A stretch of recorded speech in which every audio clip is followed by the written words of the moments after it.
ating pinakamamahal na Pinspo lamang, at sa ating ginigaling Evangelista, ating mga Pastor Estrada Almeida, at din ganito po sa ating Honorable Assistant Pastor Liz Almeida, sa all the beloved Almeida children, beloved Almeida family, sa lahat po ng worker, preachers, amen, praise the Lord.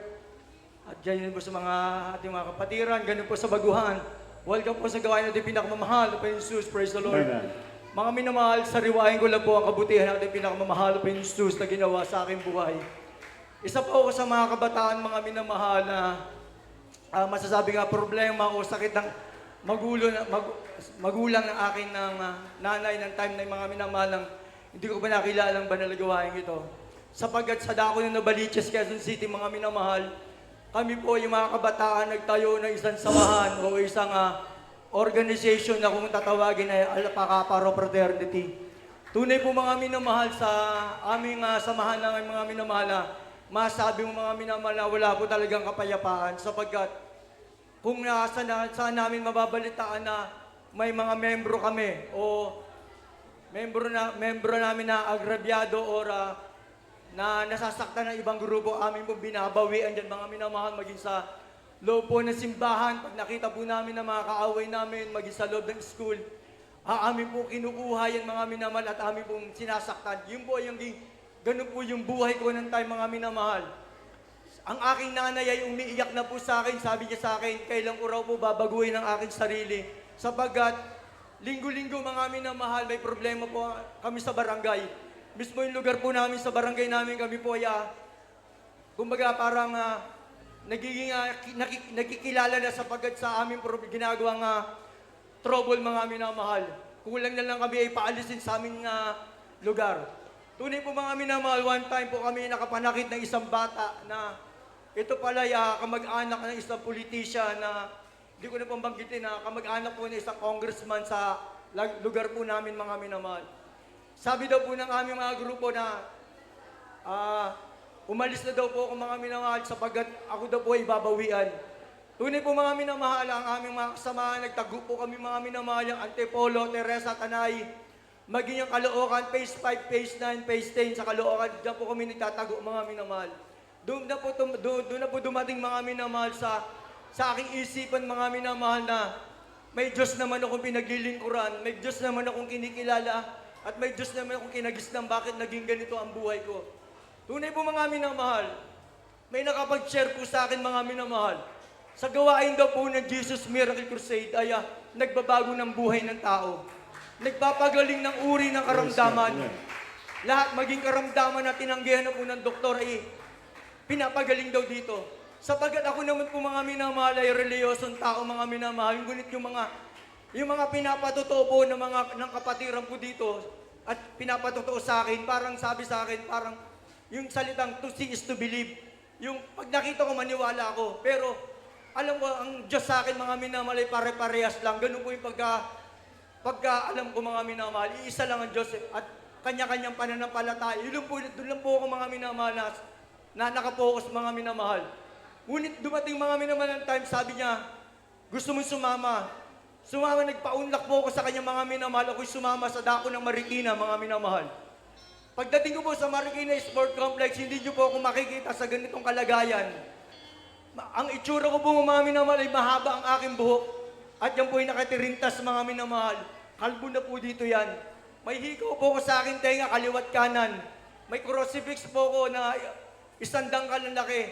Nakaitim po akong t-shirt, naka-combat shoes po ako, naka-blue po akong pantalon na butas-butas. Ganun po yung itsura ko nun mga minamahal.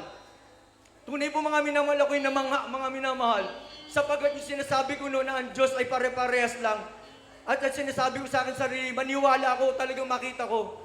Tunay po mga minamahal, nakita ko sa gawahan ito lahat ng uri ng pinagaling lahat ng uri ng tinanggihan ng doktor, maging karamdaman wala na lunas. Pinagaling po talaga dito mga minamahal. Ako'y namangha mga minamahal sapagkat sabi ko, may Diyos ba talaga? Amen. Sabi ko, isa ako sa naghahanap ng kapayapaan mga minamahal sapagkat ako'y problemado mga minamahal.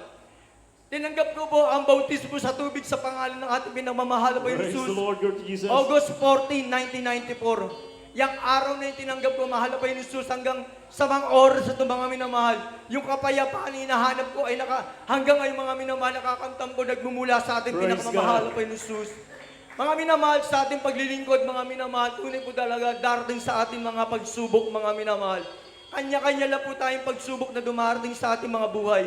Ngunit yung pagsubok na dumarating sa ating buhay, mga minamahal, huwag niyo kayo ikabahala yung mga minamahal, sapagkat ay palatandaan lamang kung paano ka umasa o sumampalataya at maniwala sa ating pinakamamahal na Panginoon. Ang aking wife, mga minamahal, ay nagbuntis, mga minamahal.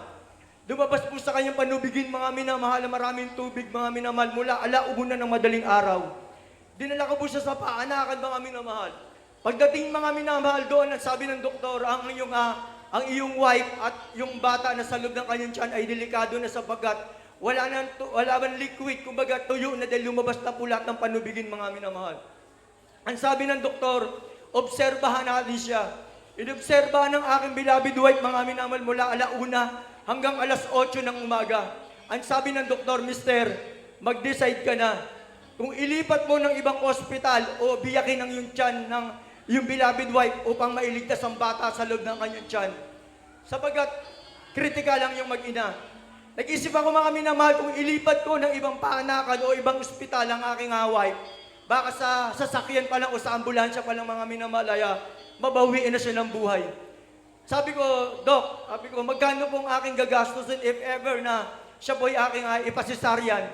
Sabi niya, Mister, maganda ka ng 50 to 60,000. Ngunit yung aking hawak na salapi, mga minamahal, hindi abot sa ganung sitwasyon, mga minamahal, na emergency, mga minamahal. Dito ko po naalala, mga minamahal, ang pangangaral ng ating ebangelista, ating mahal na pastor.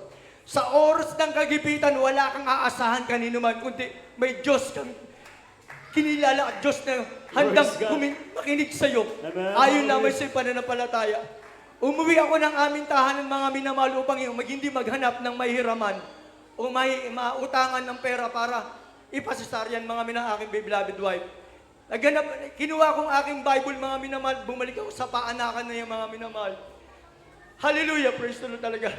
Yung hallelujah, praise the Lord, na pinagtatawanan ko ng araw, ito pala ang kapangyarihan ng Diyos, mga minamahal. Hallelujah. Tunay po, mga minamahal, tinaas kong aking Bible at dinikit ko sa room ng aking beloved wife at sumigaw ko ng, hallelujah, praise the Lord, hallelujah, praise the Lord, hallelujah, praise the Lord. Yung sabi ko, bata, lumabas kasi napupunan ng ina. Narinig ko, mga minamahal, seconds, mga minamahal, may umiyak na sa loob ng room at lumabas yung doktor. Sabi niya, Mister, himala, yung anak mo lumabas ng normal. Puri na ating pinakamamahal na Panginoon. Sino ang makakagawa ng mga ganyang bagay, mga minamahal, kung walang Diyos na nakikinig sa atin? Ayon lamang sa ating pananampalataya. Tunay, napakahirap, mga minamahal, sa aking kalagayan na maglingkod sa ating pinakamamahal na Panginoon. Sapagat mula ng aming kinagisnan, mga minamahal, Katolik talaga kami, mga minamahal. Kami ang promotor sa mga padasal sa aming barangay, mga minamahal. At naging sakristan din ako, mga minamahal. Tunay po, mga minamahal, sa aking paglilingkod, mga minamahal, 8 po kaming magkakapatid, isa lang po yung babae. Bunso po ako, yung sunundan ko, mga minamahal, lahat po lalaki na yung mga minamahal. Talagang tunay po na napakahirap, mga minamahal, maglingkod na ikaw lamang ang nauna sa banal na gawain ito dahil yung pag-uusig, mga minamahal, nandoon talaga, mga minamahal. Nandiyan po, mga minamahal, na masasaktan ka, susuntukin ka, minsan babasahin pa yung damit mo para hindi ka makaalis. Para hindi ka makapunta sa panambahang ito. Talagang napakahirap, mga minamahal. Ako umiiyak, sabi ko, mahal na Panginoon Sus, bakit nila ako hinahadlangan sa paglilingkod ko sa iyo, mga minamahal? Sa iyo, mahal na Panginoon Sus. Sabi ko, mga minamahal, sa akin, mga labuhan, sabi ko, ano ba magustuhin yung buhay? Yung buhay ko noon na hindi ko pa kilala mahal na Panginoon Sus, o yung pabuhay ko na kilala, naglilingkod na ako sa mahal na Panginoon Sus. Alam nila, mga minamahal, ko ano yung buhay ko noon. Walang panganay, walang bunso sa aming pamilya. Ngunit sa alala nila, sabi nila sa akin, sige Alex, bahala ka na, maglingkod ka sa Diyos mo. Sabi ko, hindi. Hindi ako papayag na hindi nyo makilala ang Diyos na kilala ko. Mga minamahal, kasi sila'y patuloy kong pinapanalangin sa ating pinakamamahal na Panginoon. Sila po ay tinawag, mga minamahal, sa himalat kaparamaanan natin, mahal na Panginoon. Ang aking kuya, mga minamahal, ay talamak na manginginom. Nasugat ang kanyang internal organ, mga minamahal. Maging kanyang esophagus, mga minamahal. Pag siya umiinom ng tubig, lumalabas sa kanyang ilong. Pag susubo siya ng kanin, hindi niya na malunok, mga minamahal, at umiiyak. Talagang namayat siya, mga minamahal, lumaki ang tiyan. Talagang nangitim mga minamahal. Sabi niya, Alex, ayoko pang mamatay. Sabi ko, etong kapamaraanan na mahal pa yung kung paano ka lumapit sa Kanya. Naniniwala ka ba at sumasampalataya ang Diyos na kilala ko ay Diyos na magpapagaling sa'yo? Sabi niya, oo, sasama ako. Sinama ko siya mga minamahal sa ating banal na gawain. Siya pinabautismo ko sa tubig sa pangalan ng ating pinakamamahal na Jesus. Nang hapon na yan mga minamahal, pag uwi namin ng aming tahanan namin, daanan kaming lugawan mga minamahal. Sabi niya, Alex, nagugutom ako. Alam ko kung anong kalagayan niya mga minamahal, pinagbigyan ko na lang po. Sa himala natin, mahal na Jesus, nakaubos siya ng isang cup na lugaw. Nag-request pa ng isa at 2 saging. Puri natin, pinakamamahal na Jesus. Yung oras na pa yung pinagaling na pala siya ng ating mahal na Jesus. Hallelujah, puri ka mahal na Jesus.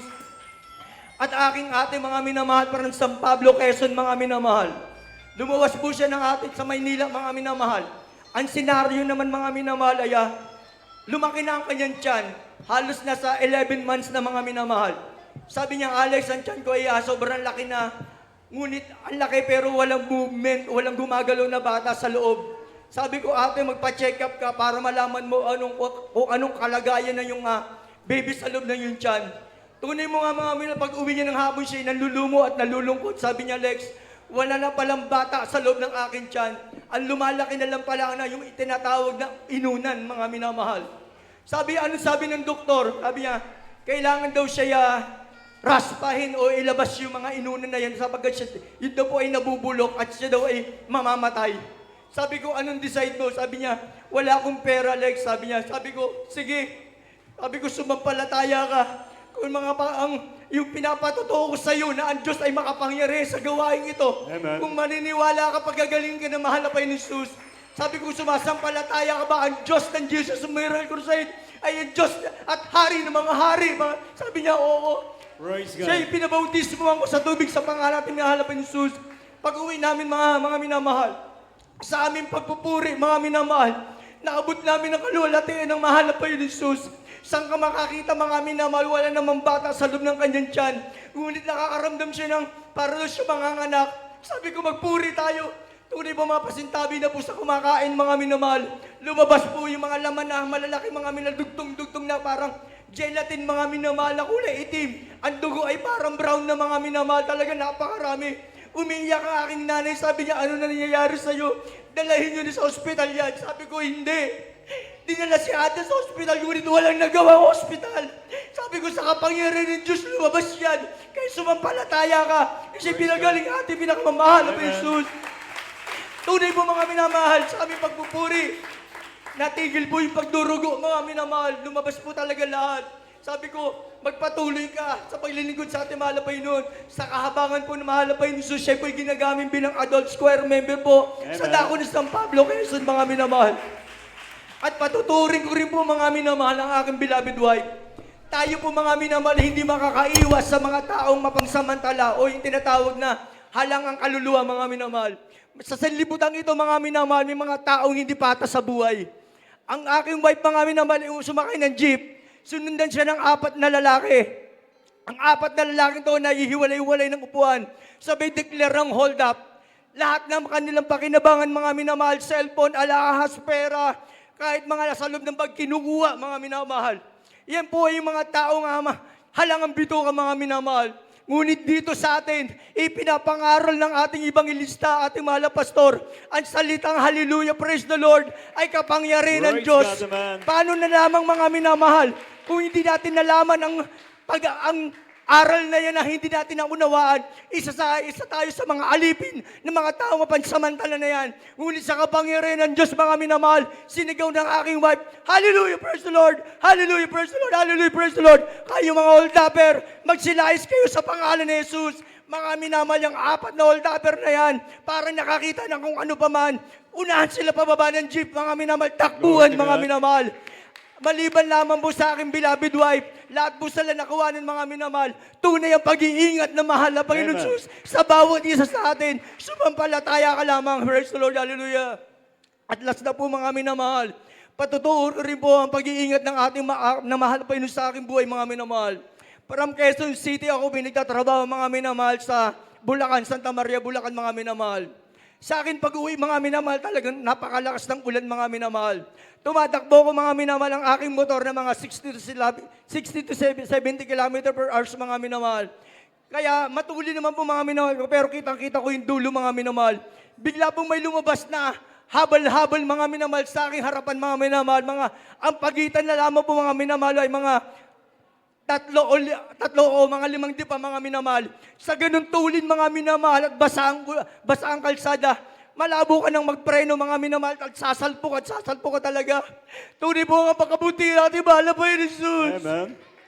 Ipinigit ko ang aking mata at sinabi ko, Hallelujah, praise the Lord. Inayaan ko ng mga minamahal ko na mangyari.